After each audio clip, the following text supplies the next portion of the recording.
বাসায় আজকে নতুন অতিথির আগমন ঘটলো, তার সাথে মা সকাল থেকে সন্ধ্যা পর্যন্ত কাজ করতে আসে আর বিকালে সব কাজকর্ম শেষ করে চলে গেছিলাম একটু বান্ধবীদের বাসায় বান্ধবীর সাথে দেখা করার জন্য। তো হ্যালো এভরিওয়ান, কেমন আছেন সবাই? আশা করি সবাই অনেক বেশি ভালো আছেন, আপনাদের দয়ে আমি অনেক ভালো আছি। গতকাল রাতে যখন খাবার খাইতে বসি তখনই মা একটা গুড নিউজ নিয়ে চলে আসে যে তোমার মুরগির অনেকগুলো ডিম দিয়েছিল তা দিতে, তার থেকে 3টা বাচ্চা অলরেডি ফুটে গিয়েছে। আমি তো খুশি তার ধরা দেখার জন্য, তো মাকে সাথে করে নিয়ে সোজা চলে আসলাম মুরগির কাছে। তো আমি পুরো অবাক যে 2টা ডিম ফুটে অলরেডি বাচ্চা বেরো হয়ে গেছে আর একটা বাচ্চা এখনো বেরোতে পারতেছে না, ট্যাটা করতেছে। তার জন্য মা দেখে তাড়াতাড়ি করে এই যে ডিমের যে সাদা অংশটা থাকে সেটা আস্তে আস্তে করে ছাটাই দিচ্ছে যে এখান থেকে মুরগির বাচ্চাটা তাড়াতাড়ি বেরিয়ে আসবে। আগের বার আমি যখন ডিমগুলো বসাইছিলাম তখন মাত্র 5টা বাচ্চা হয়েছিল আর এবারও সেম গাইস, শুধুমাত্র 5টা বাচ্চা হয়েছে আর সকল ডিম নষ্ট হয়ে গেছে। ডিমগুলো নষ্ট হওয়ার জন্য আমার মনটা অনেক বেশি খারাপ হয়ে গেছে যে এত কষ্ট করে ডিমগুলো বসালাম, সবগুলো বাচ্চা ফুটলে কতই না ভালো লাগতো দেখতে। আর এর মধ্যে দেখেন ছোট্ট একটা মিনি বাবু কি সুন্দর মাথাটা বের করে দিয়েছে আলো দেখে। পশু পাখির বাচ্চা বলেন বা মানুষের বাচ্চা ছোট অবস্থায় কিন্তু দেখতে অনেক বেশি কিউট লাগে। তা ওকে দেখে আমার কিন্তু অনেক বেশি মায়া লাগছিল, তা ওকে আমি সুন্দর করে একটু হাতে করে নিয়ে নাড়াচাড়া করেছিলাম। দেখেন কত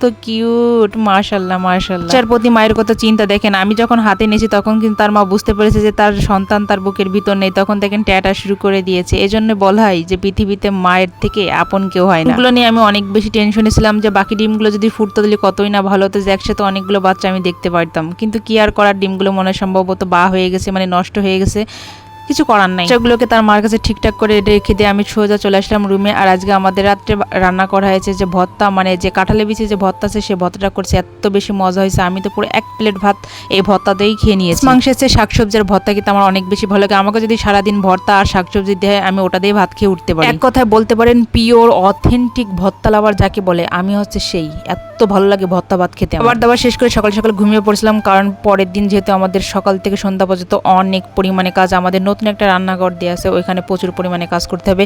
আর ওইখানে চুলাটাও ছিল না, যার জন্য মা এখানে চুলাটা গেঁথে নিয়েছে। আর আমি তো এই ঘরটা নিয়ে অনেক বেশি মজা করেছিলাম যে নানি এর থেকে ভালো চুলা বানাইতে পারে, তুমি এখনো পারো। এই কথা শোনার পরে আমার মা আমাকে বললো যে তাড়াতাড়ি তাহলে নানিকে ফোন দাও, নানিকে আসতে বলো। নানিকে ফোন দেওয়ার পরে বলে এখনো নানির নাকি আসতে 7 থেকে 8 দিন সময় লাগবে। তো কোনো রকম মাটিতে চুলাটা গেঁথে রাখছি, পরে এটা সুন্দর করে সাইজ করে আমরা কেটে নিব। আর আমার ইচ্ছা আছে যে এখানে মাটির চুলার পাশাপাশি একটা সিমেন্টের চুলাও দিব। যখন অনেক বেশি বৃষ্টি হবে তখন কিন্তু সিমেন্টের চুলায় রান্না কিন্তু অনেক মজা। আমি কিন্তু মার সাথে টুকিটাকি কোনো রকম কাজ করছি, তারপরে যখন দেখছে আমার একটু কষ্ট হয়ে গেছে মা কিন্তু আমাকে কোনোভাবে আর কাজ করতে দিবে না। কেন জানি না, আমার কষ্ট দেখলে সে সহ্য করতেই পারে না। আর আমার মনে হয় প্রতিটা মাই তার সন্তানের কষ্ট দেখলে সহ্য করতে পারে না। ভাঙতে না যতটা সময় লাগে তার থেকে গড়তে অনেক বেশি সময় লাগে। এই দেখেন সামান্য এক সাইড তৈরি করতে যে আমাদের যে কত বেশি কষ্ট হয়েছে।